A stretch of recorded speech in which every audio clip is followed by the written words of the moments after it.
Welcome back to The Blend. Did you catch the ESPYs right here on ABC? What a night to honor the best when it came to pro sports, from football to basketball, baseball, the whole 9 yards.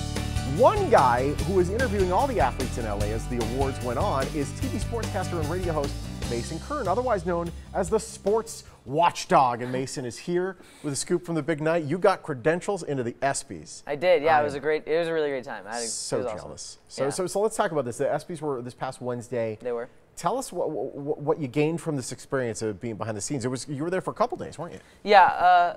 I went to a little pre-event, which is where I did all the interviews, and then I went to the actual award show.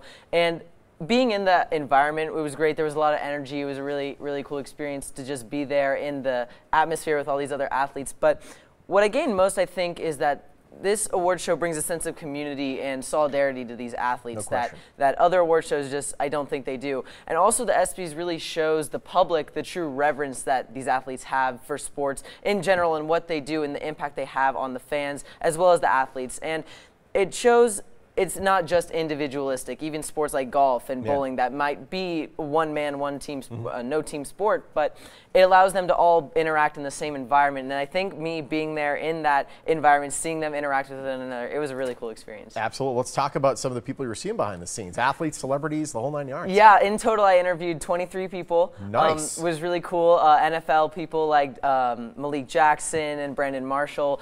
Media guys as well like Matt Leinart and Adam Schefter. Awesome. And then I actually got the chance to interview an ESPY winner. Her name was Anna Gasser. She won Best Female Athlete in an Action Sport. She's a snowboarder, and she won the ESPY for that. So it was really great to interview all those great people. Did you get to hold an ESPY at all? I did not. No, unfortunately. Those are like one of the nicest looking awards. I got to see them though whenever they were walking up on the stage. Nice. The trophy was nice. really. It's got some heft to it. It does. You actually spoke recently to boxer Andre Berto, who, if you don't know, was the last person to lose to Mayweather. Yes.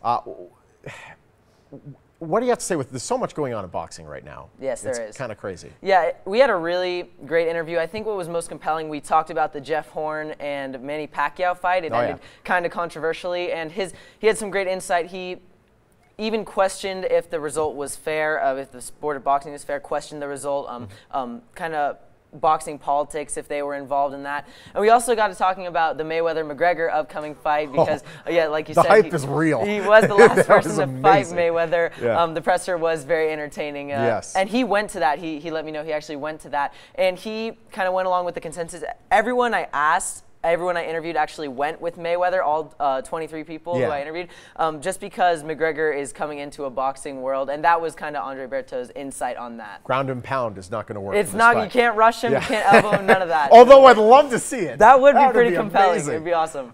Tony Hawk, you actually spoke to you recently. Let's actually hear what he had to say about his inspiration. Who or what has been your biggest personal motivation throughout your whole career? What would you say you leaned on for inspiration or support throughout your entire career? Well, initially was my first sponsor coach, Stacy Peralta, because he gave me a lot of really great guidance and confidence when I was young, because I didn't really know where I fit into skateboarding. You know, I was kind of an outcast in an outcast activity, and he gave me a sense of validation. That's cool. I mean, well, I'm not sure if you noticed this at home. He's 18 years old. You've been doing this. You've been at this game for a while now. Yes, I have since I was 15, actually. To be standing across from a legend like Tony Hawk and talking about I mean, that's pretty incredible. Yeah, and you really can't underestimate really the impact that people are going to have on you. Like you said, I mean, 30 years into his career now, he's going on 50, still skateboarding, professional skateboarder. Going on 50. Yeah, and when he's asked about who his inspiration and motivation are, he's still reflecting on the same person he did 30 years ago. So I think you really can't underestimate that. The math checks out too, because he's just about 50 years old. He has 6 kids. He does. Let's hear what he had to say about them. I have kids. Between my wife and I, we have 6 kids, 5 boys. All boys skate. I mean, all boys skate like passionately. And that is so much fun I mean, sometimes they get me out there when I don't even really feel like it. You know, it's like my kids are forcing me to skate, which is super cool. Yeah, that's awesome. I mean, I can't wait to have that experience for my own. That's that's great, man. You recently talked to Seth Curry. I know who's the brother of superstar Stephen Curry of the Golden State Warriors. It's like a family affair with the Currys, isn't it?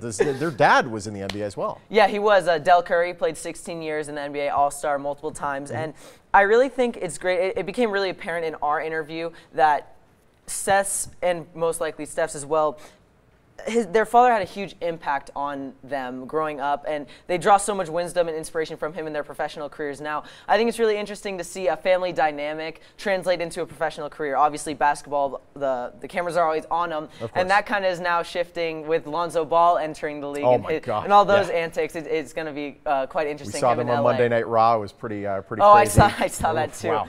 Spectacle. Brandon Marshall plays for the Denver Broncos. You talked to him. What came out of that conversation? Yeah, he gave me a lot of insight. And we talked a lot about stresses and pressures, especially in the game of football. That's a huge aspect of that. And he really highlighted not making moments bigger than they are. But if you're in a big moment, he is a Super Bowl champion. He was actually cut 3 times, but now is a Super Bowl champion. So if you're in a Super Bowl or it is a big event, focus on your role. Focus on this, boil it down to what's small so you can focus on your role and not really control what you can't control. Because if you focus on every other piece, every little thing that other people are doing, you're going to just become overwhelmed and you're not going to end up achieving your overall goal. Absolutely. And last but not least, we're taking a look at some footage right now of you speaking to Oksana Masters. She's a Paralympian, obviously overcame a lot of obstacles on her own. Yes. Tell us about what you had to say. Yeah, so she really epitomizes what's achievable when you have the right mindset. Obviously, she's had a lot of setbacks, but that hasn't stopped her at all. She has really learned to accept herself and not let hate or anything like that or bring her down. She's very inspiring to me and obviously to so many people out there. And a lot of people, I feel like, look at limitations, but she really embodies a mindset of looking past limitations and just going for what she knows she can achieve, and that drive really inspires her to go out and motivate people every day. Mason Kern, we want to follow you. Where do we go? Yeah, on Twitter, you can go at Sports Watchdog, Instagram at The Sports Watchdog, LinkedIn, Facebook, all those, YouTube as well. So many. I give him maybe like half a decade, then you can see him on ESPN.com. Hey, that's the goal. Mason, pleasure, man. Thank you so much. Thank really you cool. You got to follow him on social media. The Sports Watchdog website, Facebook, Twitter, Instagram, social media on point. It's all right there on your screen. And if you're ever down in San Diego, you can catch him recapping sports at KUSI, the Sports Watchdog, proud sponsor of the Morning Blend, and a fan of the Chargers, or at least he was, until they moved.